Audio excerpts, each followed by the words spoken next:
101.5 Radyo ng Kabataan, Boses ng Katotohanan. Ako si John Mayley Carillo, ang inyong host. May kumakalat ngayon sa social media. Balitang wala raw pasok dahil sa mga panahon totoo kayo ito. Huwag muna tayo magpadala sa hapa-hapa. Alamin natin ang tunay na impormasyon.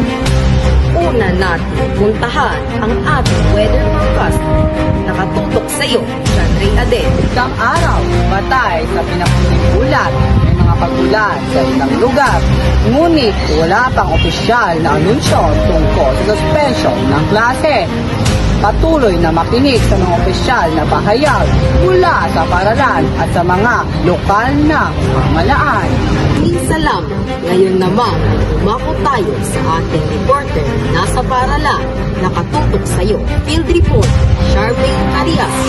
Magandang umaga sa inyong lahat. Narito ako sa isang kasama ang isang prinsipyo upang alamin ang katotohanan. Magandang araw sa ating lahat. Nais kong ipalala na huwag maniwala sa mga mensaheng walang malinong pagkakulan.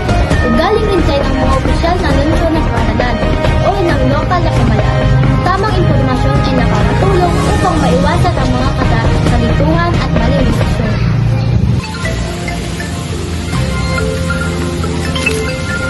Hello. Ay magandang maga po, Ma'am Principal. Ako po si Christian Dib El Nakayan, grade 9 student. Nakita ko po ang post na wala raw pasok bukas.